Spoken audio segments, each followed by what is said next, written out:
시청자 여러분 안녕하십니까? 국세청이 2015년 종합부동산세를 과다하게 징수했으니 이걸 돌려줘야 한다는 대법원 판결이 나왔다는 소식 전해드린 바 있습니다.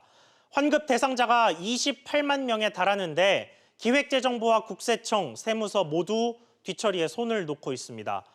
혼란과 불만 거셀 수밖에 없는데 엄하은 기자가 알아봤습니다. 서울 강남구의 한 아파트입니다. 곳곳에 종합부동산세 환급 안내문이 붙어 있습니다. 2015년에 납부한 종부세 중 일부를 돌려받을 수 있으니 관할 세무서에 신청하라는 내용입니다. 대법원은 2015년치 종부세를 국세청이 과다하게 징수했으니 돌려주라고 판결했습니다. 이 같은 판결에 따라 종부세를 돌려받는 사람만 모두 28만 3천여 명에 달합니다. 환급을 받으려면 내년 5월까지 신청을 해야 하지만 종부세를 환급받는 방법은커녕 상당수는 대상인지도 모르는 상태입니다. 정부에서 그걸 해줘야지 뭐 우리 국민들이 그런 걸 다 알겠어요. 어떻게 받는 그 절차도 모르고 그쵸. 우리는 몰라요. 나이 드신 분들이 그거 어떻게 그걸 찾아가서 그 절차를 다 하겠어요.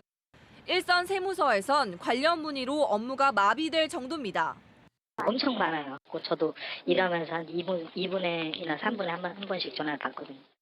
국세청은 종부세 환급과 관련해 안내를 할 의무가 없다고 해명했습니다.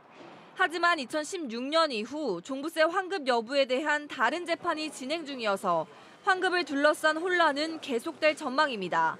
SBS CNBC 엄하은입니다.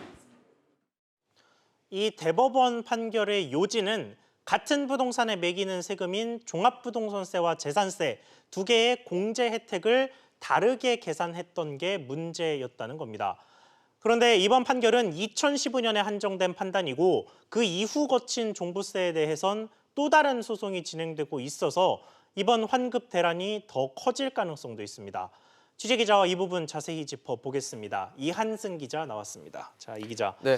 우선 대법원 판결 내용부터 좀 다시 짚어보죠. 네, 이 종합부동산세법이라는 게 있는데요. 이 종부세법상에는 이중과세를 피하기 위해서 종부세액에서 재산세액을 공제하고 과세를 하게끔 돼 있습니다. 예. 그런데 지난 2009년에 이 종부세 시행령을 개정하면서 공정시장가액 비율이라는 게 적용이 되자 또다시 이중과세 논란이 불거졌는데요. 정부는 종부세에 이 공정시장가액 비율 80%를 적용해서 종부세액을 낮추는 만큼 재산세에도 80%만 적용해야 한다는 입장을 고수하고 있습니다. 하지만 법원이 재산세를 공제할 때 80%가 아닌 이 100%를 공제해야 한다고 판결을 하면서 국세청이 환급에 나서게 된 겁니다. 자, 그런데 이게 저절로 환급이 되는 것도 아닌데 네. 국세청이 뭐 안내할 의무도 없다라고 앞서 엄하은 기자 리포트에서 이야기를 했잖아요. 그렇죠. 이게 국세청 얘기가 맞는 말인가요? 일단 국세청 설명을 좀 들어보면 원래는 소송을 건 납세자에게만 환급을 해주는 건데 납세자 편의를 위해서 신청만 해도 이 환급을 해주고 있다라는 겁니다. 그러니까 나름대로는 납세자를 배려하고 있다는 얘기인 겁니다. 그럼에도 우편이나 문자 같은 걸로 개별적으로 통지하면 더 좋은 서비스를 국세청이 하는 게 아니냐 하는 일각의 지적에 대해서는 국세청은 아직은 개별 통지까지는 고려하지 않고 있다는 입장을 고수하고 있습니다. 자, 그런데 종부세를 낼 때마다 뭐 계속 소송을 하고 기다리고 뭐 이럴 수도 없는 노릇이고 그렇겠죠. 이중과세를 방지할 수 있는 뭐 제도나 법이 마련돼야 하는 거 아닙니까? 일단 이 세제이기 때문에 기재부가 관할을 하고 있는데요. 예. 기재부도 이 부분에 대한 걱정과 또 고민을 하고 있습니다. 기재부는 지난 2015년 11월 이 시행령을 마련한 게 있는데 그 시행령에는 재산세 일부만 공제하도록 설계가 돼 있습니다. 그런데 대법원 판결에 따르면 재산세 전부를 공제해야 하기 때문에 이제는 법이 좀 개정돼야 하는 시점이 아니냐 하는 얘기가 나오는 건데요. 하지만 올해 이제 다음 달 정도에 나오는 세법 개정안에는 담기진 않을 것으로 보입니다. 이 종부세 과세 기준일이 매년 6월 1일로 돼 있는데 지금 개정에 나서더라도 올해는 적용이 되지 않는 만큼 굳이 급하게 추진하지는 않겠다는 게 기재부의 설명입니다. 자, 그러면 실제 개정은 언제 이루어지는 겁니까? 일단 2016년 이후에 부과된 종부세에 대해서도 대법원의 확정 판결이 아직 나온 상황이 아니기 때문에 예. 정부는 이 판결을 좀 기다렸다가 개정 여부를 결정한다는 입장입니다. 이 80%였던 종부세 공정시장가액 비율이 올해부터 5%포인트씩 올라가서 오는 2022년에는 100%가 되는데요. 공정시장가액 비율이 100%가 돼서 이 재산세 환급을 해주지 않아도 되는 오는 2022년이 된다면 그때까지는 아무래도 이 종부세 반환을 둘러싼 논란이 계속될 가능성이 높습니다. 그렇군요. 이 기자 이야기 잘 들었습니다. 자, 현대중공업 노사 대립 속보로 이어가겠습니다. 현대중공업의 대우조선 인수 그야말로 산 넘어 산입니다. 회사는 주총이 끝나자마자 법인 분할에 나섰지만 대우조선의 실사는 노조의 봉쇄로 시작조차 하지 못했습니다. 보도에 김성훈 기자입니다. 현대중공업과 산업은행 실사단이 대우조선의 거제 오포조선소를 찾았습니다. 하지만 몸에 쇠사슬을 두른 노조에 막혀 정문에서 발길을 돌려야만 했습니다. 실사는 본래 예정대로 그 계획은 돼가 있습니다. 지금 당장은 들어갈 수 있는 상황이지만 안 되잖아요. 회사는 이사회를 열어 중간지주사 한국조선회양을 출범시키고 등기 신청을 마쳤습니다. 권오갑 부회장을 대표이사로 선임하고 본점 소재지도 서울로 확정했습니다. 또 대표이사 담화문을 통해 분할 후에도 어떠한 불이익이 없을 것이라며 고용 안정을 약속했습니다. 하지만 노조의 반발은 더욱 거세지고 있습니다. 전면 파업을 벌인 현대중공업 노조는 회사가 법인 분할을 무효화할 때까지 파업을 이어가겠다고 밝혔습니다. 민주노총의 금속노조도 주주총회 결의 취소 소송을 비롯해 전면 투쟁을 선언했습니다. 현대중공업의 분할 매각 저지, 대우조선 매각 저지를 위해서 금속노조는 할 수 있는 모든 방법을 통해서 투쟁하겠습니다. 상황에 따라 총파업도 불사한다는 입장입니다. 현대중공업의 대우조선 인수 작업이 첫 발을 떼긴 했지만 거센 맞바람을 맞고 있습니다.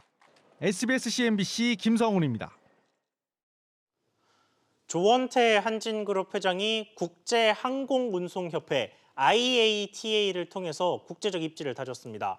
조 회장은 남매 간 상속 논란에 대해서도 입장을 내놨는데 취재기자와 이 부분 자세히 이야기 나눠보겠습니다. 서주연 기자 나와 있습니다. 자, 서 기자, 먼저 조원태 회장 국제무대 그 의미부터 좀 짧게 짚어볼까요? 네, 조 회장이 항공업계 유엔으로 불리는 국제항공운송협회 IATA 집행위원회 위원장으로 선출이 됐습니다. 아버지고 조양호 회장을 이어서 집행위원회 선출됨으로써 국제적으로 후계자임을 알렸다, 이렇게 볼 수 있겠습니다. 자, 그런데 하지만 실질적으로 중요한 건 이 남매 간의 갈등을 해소하는 거 아니겠습니까? 그렇습니다. 조 회장은 오늘 기자회견을 열고 고 조양호 회장이 상속과 관련해서 어떤 유언도 남기지 않았다는 점, 그리고 이에 대해 가족 간의 합의가 진행 중이라는 점을 밝혔습니다. 가족들과도 지금 많이 협의를 하고 있고 합의가 완료됐다고 말씀을 못 드리지만은 지금 아주 잘 진행되고 있는 것 같습니다.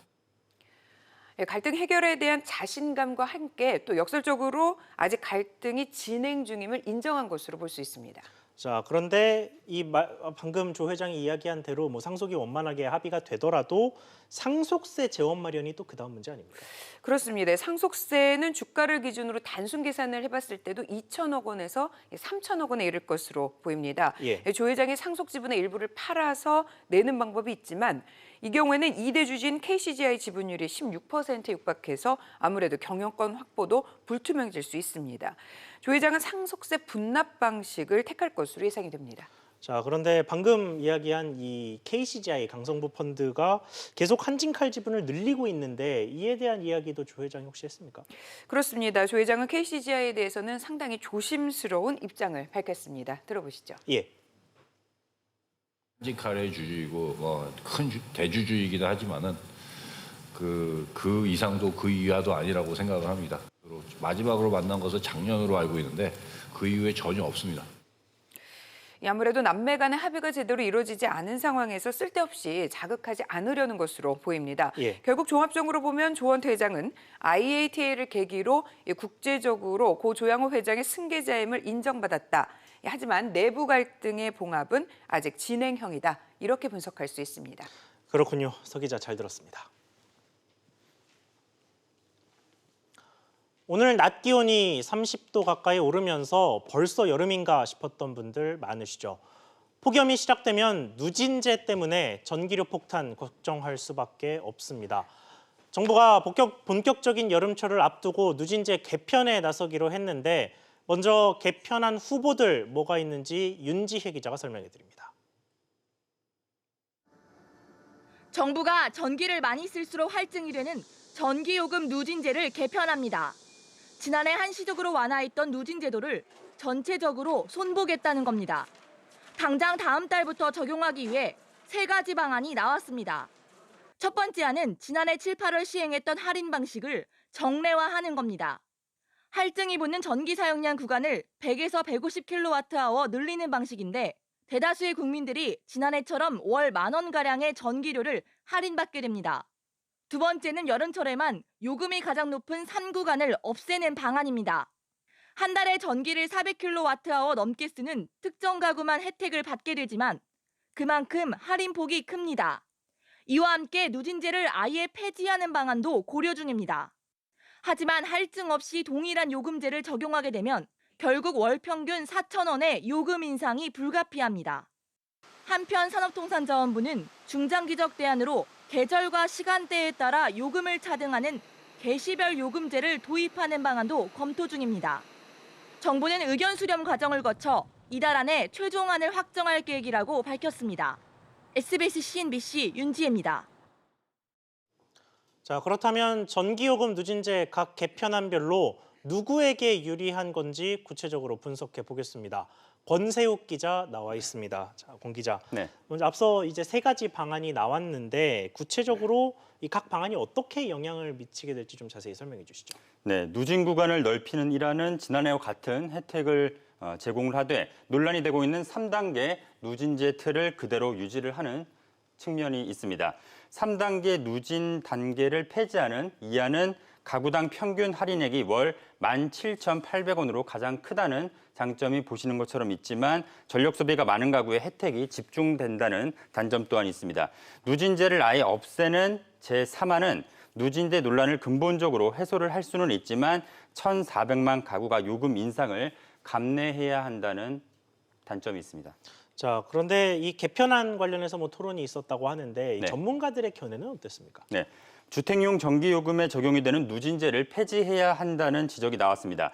전력 사용량의 대부분을 차지하는 산업용과 일반용을 빼고 13% 정도에 불과한 주택용 전기요금에만 누진제가 적용되는 것은 부당하다는 설명인데요. 들어보시죠. 예. 소비자들에게 가장 중요한 건 예측 가능성입니다. 장기적으로는 저는 누진제를 좀 폐지하는 부분들이 구체적으로 검토돼야 된다고 생각합니다. 네. 지난해 전력 사용량을 기준으로 적게는 1,900여억 원, 많게는 3,000억 원에 달하는 요금 할인 효과를 놓고도 우려가 제기됐는데요. 들어보시죠. 예. 이러한 2안, 3안에 대해서 이렇게 쭉 보게 되면 다 할인액이 얼마가 내느냐라고 다 계산이 되어 있습니다. 저는 그게 타당한지 잘 모르겠습니다. 그거 다 이제 한전 적자로 가는 문제인데. 네, 방금 저 교수가 이야기한 것처럼 결국은 재원 문제가 걸릴 수밖에 없는데 이 소요 재원을 놓고 정부와 한국전력 사이에서도 말이 달랐다고요. 네, 그렇습니다. 주무부처인 산업통상자원부는 공기업인 한전이 사회적 책임을 지고 재원의 일부를 부담을 해야 한다는 입장입니다. 반면 한전은 최근 경영 실적이 악화된 만큼 재정 부담이 어렵다며 맞섰는데요. 한전 입장 들어보시죠. 예. 작년 연말에도 적자였고 지금 1, 4분기 지금 적자가 이어지고 있는 상황에서 굉장히 우려를 표하고 있고 어떤 개편안이 되든지 간에 저희 한전의 추가적인 재무 부담이 발생하지 않는 쪽으로 해줬으면 하는 게 저희 한전의 기본 입장입니다. 네. 결국 누진제 개편과 관련해서 정부로서는 3가지 안 가운데 사회적 약자를 배려할 것이냐, 전기를 많이 쓰는 사람에게 혜택을 줄 것이냐를 고민할 것으로 보입니다. 보다 근본적으로는 현재 전기요금 전체 체제에 대한 고민도 더욱 깊어질 것으로 예상이 됩니다. 그렇군요. 권 기자 잘 들었습니다. 이 누진제 개편 외에도 술에 붙는 세금 체계도 정부가 개편을 추진하고 있는데 여기도 후보군이 3가지입니다. 관련된 공청회가 열렸던 현장 나가 있는 취재기자 연결해서 무슨 방안들이 거론됐는지 하나하나 알아보겠습니다. 정인아 기자, 우선 주세 개편안의 핵심은 뭔가요? 네, 이른바 종가세에서 종량세로의 전환입니다. 쉽게 말해 원가의 관리비, 이윤을 합한 출고가의 일정 비율을 세금으로 물리는 방식이 술의 양 또는 알코올 함량에 따라 세금을 물리는 방식으로 바뀌는 겁니다. 다만 정부는 서민의 술인 소주 가격을 현 수준에서 유지한다는 방침을 내세웠습니다. 오늘 조세재정연구원이 이 주세 개편안에 3가지 방안을 제시를 했는데 어떻게 바꿀 것을 권고를 했습니까? 네, 조세현은 술 과세 기준을 바꾸면 주류업계와 소비자에게 모두 혼란을 줄 수 있다며 속도 조절 방안을 제시했습니다. 우선 맥주부터 종량세로 바꾸는 방안, 그리고 맥주와 막걸리를 우선 전환한 뒤 나머지 술은 5년의 유예 기간을 두고 종량세로 전환하는 방안을 발표했는데요. 소주나 위스키 등 증류주의 경우 업계 의견이 워낙 다양해 갑작스럽게 종량세로 전환하는 게 사실상 불가능하다고 밝혔습니다. 자, 이게 가장 중요한 질문인데 이렇게 술에 붙은 세금이 바뀌면 술값은 어떻게 됩니까? 네, 맥주가 종량세로 바뀌면 500ml인 국산 캔맥주 1개당 360원 정도 세금이 줄어듭니다. 원가가 비싼 국산 수제 맥주도 소매점 기준 한 캔당 5,000원짜리라면 1,000원 이상의 가격이 내릴 여지가 생깁니다. 수입 맥주의 경우 일부 저가 제품의 세금은 다소 오르지만 대부분 비슷할 것으로 보여 4캔에 10,000원 행사는 유지될 가능성이 큽니다. 문제는 대표적인 서민 술인 소주인데요. 일단 조세현은 당분간 종가세 유지를 권고했습니다. 소주를 종량세로 전환할 경우 같은 증류주로 묶여있는 일부 고가 위스키의 세금이 낮아지기 때문인데요. 소주만 떼어내 종량세로 바꾸면 세계무역기구 규정에 위반된다는 점도 감안했습니다. 다만 조세현은 소주가 종량제로 전환될 경우 알코올 도수 21도까지는 리터당 947원의 세금을, 21도를 넘을 경우 1도 1리터당 45원가량의 세금을 부과할 것을 권고했습니다. 생맥주도 종량세 전환으로 인해 가격이 오를 것으로 보이는데요. 이에 대해서 조세연구원은 한시적 세율 인하를 권고했습니다. 지금까지 양재동 AT센터에서 SBS-CNBC 정인아입니다. 지난해 국내 주요 기업 CEO 중 퇴직금 등 일회성 급여를 받은 경우를 빼고 가장 많은 연봉을 받은 사람은 바로 이 김택진 NC소프트 대표입니다. 각종 상여금을 포함해서 138억 3,600만 원을 받았는데 세금을 떼고 실제 받은 금액을 따져보면 좀 보수적으로 계산을 해도 매달 월급이 5억 원을 훌쩍 넘깁니다. 일반 직장인들 입장에서는 헛웃음이 나올 정도의 어마어마한 돈이죠. 그렇다면 국민들이 생각하는 CEO의 적정 월급은 얼마였을까요? 한국보건사회연구원의 최근 조사에 따르면 초등학교 선생님의 실수령 월급이 350만 원 정도 된다라고 가정을 했을 때 우리 국민들은 대기업 CEO의 월급이 그보다 7배 정도 많은 2,387만 원이 적당하다라고 생각했습니다. 하지만 현실은 이거보다도 훨씬 높았습니다. 지난해 시가총액 30위권 내에 있는 대기업 CEO들의 평균 연봉은 30억 원에 육박했습니다. 각종 세금을 뭉텅 떼어내도 월급 1억 원을 훌쩍 넘겨서 일반인들이 적정하다고 생각하는 CEO 월급보다도 5배나 차이가 났습니다.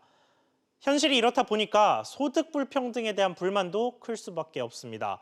보건사회연구원 조사에서는 응답자의 85% 이상이 우리나라의 소득 격차가 너무 크다고 답했습니다.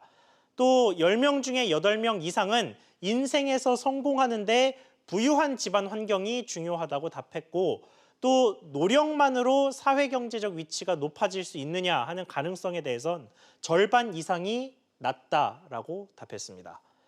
적정 급여에 대한 국민들이 인식이 어떻다고 해서 실제로 기업들 이끄는 사람의 연봉이 어떤 영향을 받거나 무슨 규제가 생기지는 않을 겁니다. 하지만 납득할 수 없는 너무 큰 차이가 난다면 우리 사회의 희망과 열정이 식어가고 도저히 위로 오를 수 없다는 허탈감만 남는 것은 아닌지 걱정이 앞섭니다. 앵커 리포트였습니다.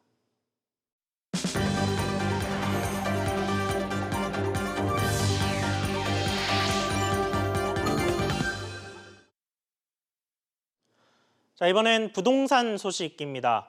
최근 2년여 동안 아파트 분양에서 신혼부부나 다자녀 특별공급으로 당첨된 사람들 가운데 임신진단서나 입양서류로 가점을 받은 당첨자들이 모두 정부의 특별점검을 받게 됐습니다. 최근 조사에서 임신 관련 서류를 조작한 사람이 적발됐기 때문입니다. 적발된 상황이 뭔지 오수영 기자가 전해드립니다. 지난 2017년 신혼부부 특별공급으로 인천 송도의 아파트 청약에 당첨된 A씨. 위조한 임신진단서를 제출해 청약 가점을 높였던 사실이 지난 4월 적발돼 현재 경찰 조사를 받고 있습니다. 국토부가 서울시, 경기도와 수도권 5개 단지를 점검한 결과 임신진단서를 제출해 당첨된 83명 중 A씨를 포함해 8명이 가짜 서류를 제출한 것으로 드러났습니다. 국토부는 이 같은 사례가 더 있을 것으로 보고 2017년부터 지난해까지 신혼부부와 다자녀 특별공급을 했던 전국의 282곳 아파트에 대해 지자체와 합동 점검에 돌입했습니다. 임신진단서나 입양 서류를 제출해 당첨된 3천여 명의 입주 예정자들이 조사 대상입니다. 만약 제출한 서류와 다르게 아이가 없을 경우 처벌받게 됩니다. 수사 결과 주택 공급 질서 교란자로 확정될 경우 주택법에 따라 이미 체결된 아파트 공급 계약은 취소되며 최장 10년 동안 청약을 신청할 수 있는 자격이 제한됩니다. 또한 3년 이하의 징역 또는 3천만 원 이하의 벌금에 취해지게 되며 공급 계약 취소로 생기게 될 주인 잃은 아파트는 지자체나 아파트 투유 사이트 등을 통해 무순위 청약 등의 방법으로 재분양될 예정입니다. SBS CNBC 오수영입니다. 이런 가운데 올해 서울 아파트 공시가격이 14%나 급등하면서 보유세 부담이 그만큼 커졌습니다. 그런데도 최근 강남 부동산 시장에선 예상 밖의 움직임이 나타나고 있습니다. 거래가 늘고 가격도 오르고 있는 건데요. 왜 이런 움직임이 나오는지 황인표 기자가 취재했습니다. 서울 서초구 반포동의 한 아파트 단지입니다. 최근 거래가 늘면서 가격이 조금씩 오르고 있습니다. 매수한 사람들은 분위기는 떨어질 줄 알았는데 알아보니까 집도 몇 개 없고 떨어지지 않았고. 송파구에서도 올해 아파트 공시가격이 공개된 이후 오히려 거래가 활발해지고 있습니다.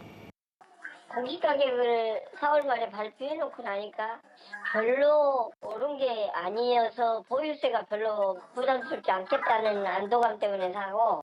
실제로 강남 4구의 아파트 거래는 이 4월 460여 건에서 이 5월 들어 839건으로 80% 정도 더 늘어났습니다. 한 부동산 정보업체는 강남 4구의 아파트 값이 작년 10월 이후 7개월 만에 모두 상승세로 돌아섰다는 분석을 내놨습니다. 아파트가 대거 들어서는 3기 신도시 영향권에서 일단 벗어나 있는 데다가 공시가격이 발표되면서 세금에 대한 불확실성이 해소되었다. 이런 측면들 때문에 주로 1주택자들이나 무주택자들이 매수세에 나선 것으로 분석이 됩니다. 다만 대출 규제 등 정부의 집값 억제 정책이 지속되고 있어 지난해와 같은 큰 폭의 상승세를 기대하긴 어렵다는 분석이 나옵니다. SBS CNBC 황인표입니다. 직장인들이 가장 기다리는 공휴일, 매년 언제 얼마나 쉴 수 있는지 큰 관심사죠. 달력은 매년 새로 발표되는 원력 요항이라는 기준에 따라서 제작되는데요.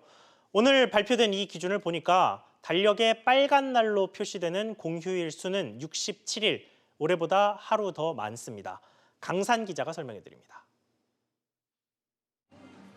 내년은 2월이 29일까지 있어 한 해가 366일인 윤년입니다.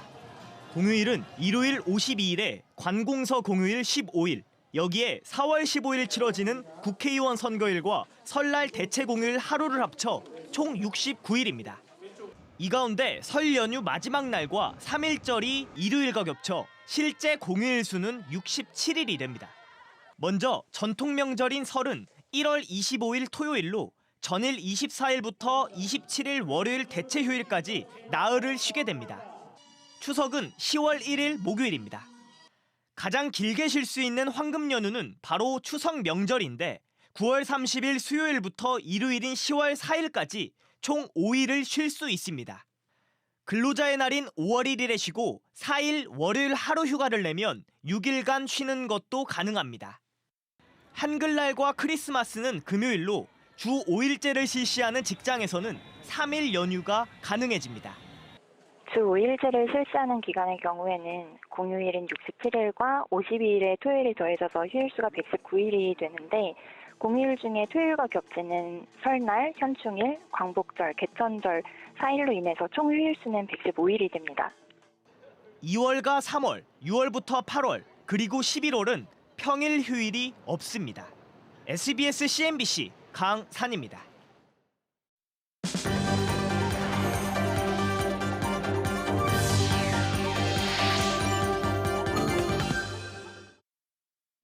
KB국민카드가 개인정보 유출 사건 배상 관련 2심에서도 패소했습니다.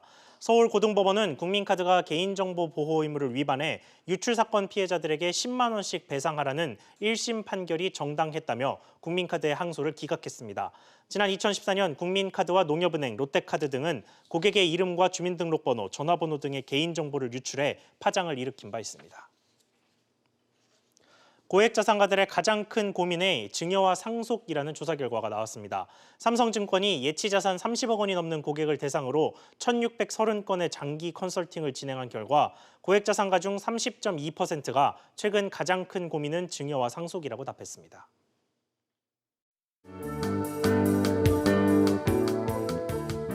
안녕하세요. K웨더 라이프스타일 예보 김단비입니다. 오늘 전국 곳곳에 낮 기온이 30도 안팎까지 크게 오르며 한여름처럼 더웠습니다. 경상 내륙은 33도 이상 기온이 오르며 폭염주의보가 내려지기도 했고요. 강원 영동은 건조주의보가 내려진 가운데 대기가 바짝 메말라 있습니다. 내일은 폭염 속에 건강관리 잘해주시고요. 건조특보가 내려진 지역에서는 불씨관리에 각별히 주의하시기 바랍니다. 내일도 오늘만큼이나 덥겠습니다. 아침 기온은 전국에서 20도 안팎을 보이겠고요. 낮 기온은 서울 30도, 강릉과 대전, 광주는 31도, 대구는 33도가 예상됩니다. 여기에 한낮에는 볕이 강하게 내리쬐며 자외선 지수는 매우 나쁨 단계까지 오르겠는데요. 오후 시간대 가급적 불필요한 외출은 자제해 주시고요. 외출 시 물을 자주 마셔주시기 바랍니다. 중부지방 서울과 수원의 낮 기온 30도, 춘천과 대전, 청주는 31도까지 오르며 낮 동안 불볕더위가 예상됩니다. 동해안 강릉의 낮 기온은 31도로 덥겠고요. 속초의 낮 기온은 26도로 낮 동안 크게 덥지는 않겠습니다. 남부지방 전주는 17도에서 시작해 한낮에는 30도까지 오르겠고요. 부산의 낮 기온은 25도가 예상됩니다. 이번 주는 낮 동안 계속해서 덥겠고요. 목요일 전남 해안과 제주도에서 시작된 비는 금요일에 강원 영동과 충청 이남으로 확대될 전망입니다. 날씨였습니다. 오늘 저희가 준비한 소식 여기까지입니다. 시청해 주셔서 감사합니다.